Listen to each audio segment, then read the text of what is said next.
the economic circumstances are those that we need to come to terms with. I've given you an example of privatization. It's not as bad as people make it look. It's whether we do it correctly in accordance with the law, so that the people of Kenya can benefit.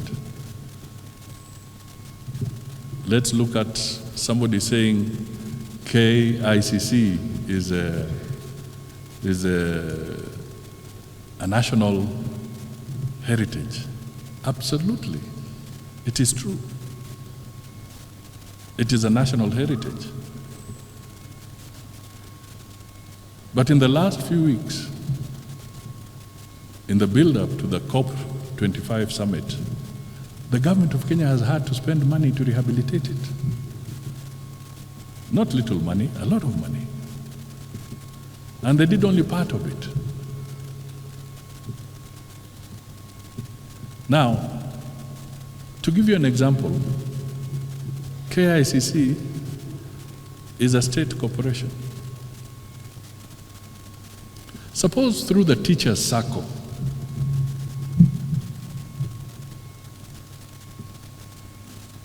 the teachers' circle became a partner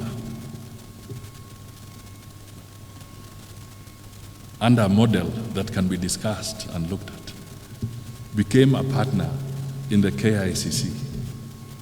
And the government, instead of having 100% of KICC as a management company of KICC, cedes a certain percentage to the teachers' circle.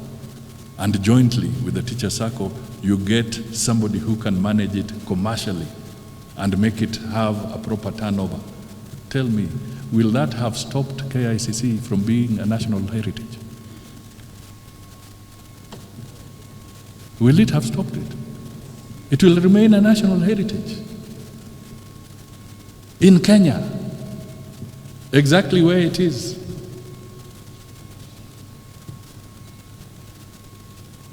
So there's a lot of learning to be done, because people are misinterpreting a lot of things, and in the process they are delaying the process of us getting out of difficult situations.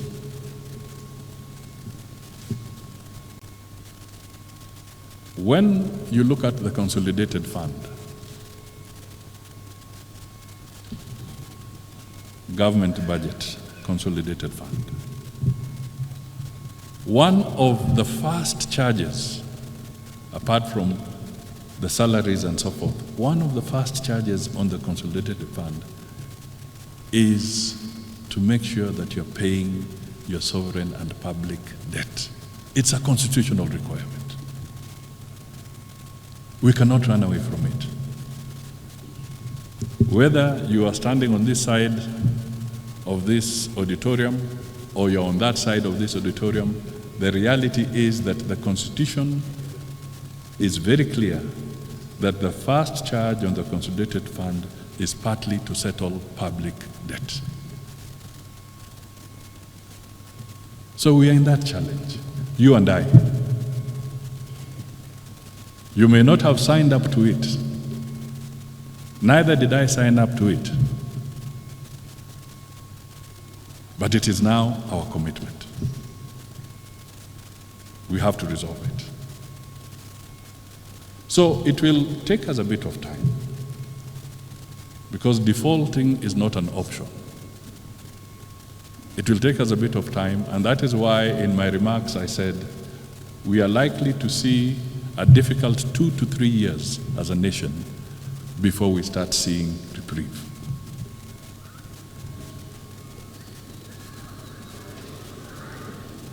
But there's hope.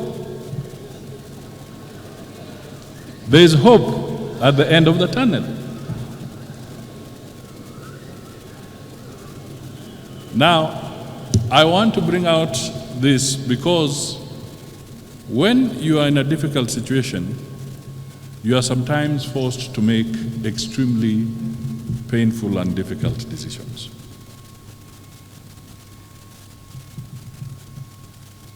Those of us who are in the driving seat, including the President of this republic, is in that situation where he has to be the harbinger of some of these tough decisions that have to be made.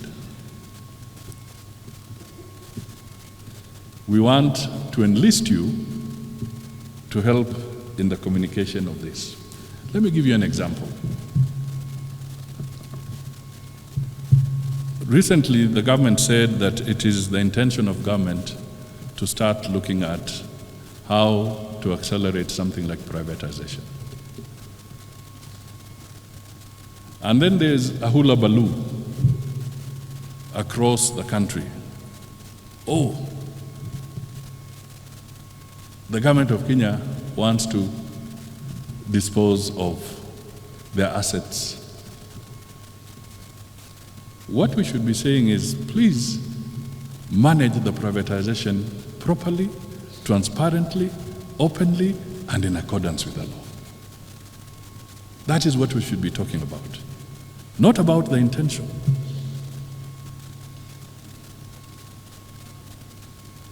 The other day, maybe some of you may have seen it. Some of you have flown to London many times. You know of Heathrow Airport, isn't it? It's the biggest airport there, isn't it? Do you know that the Saudi Investment Fund from Saudi Arabia has bought 12% stake in Heathrow Airport? 12% of Heathrow Airport has been bought by the Saudi fund, which is a private entity belonging to the Saudi government. But I want to ask you, ladies and gentlemen, has Heathrow Airport been uprooted from London and taken to Saudi Arabia? Or is it still a physical asset, infrastructure in the United Kingdom? It is still there. But why are they doing that? They are doing that because they have no capacity to raise all that money for rejuvenation of that expansion of that airport. The only other way is to continuously tax the citizens. So we must also think out of the box as Kenyans and figure out, with all these challenges that we are facing, because government is not supposed to be doing business per se. Government is supposed to be looking after its citizens, providing security and ensuring that the public service is motivated and properly paid, including the interns that are here. So if we have 355 public entities or parastatals and they are loss-making, they are in debt, and the government is being forced to pay that debt. Instead of paying the debt, if we can get them away from that misery and we stop sending money to pay their debt, would that money now be available to increase the salary to the interns? These are the hard decisions we have to make. Because a government can only raise its money from basically two sources. Either you go into debt or you tax. That is where you get money. It's either debt or tax.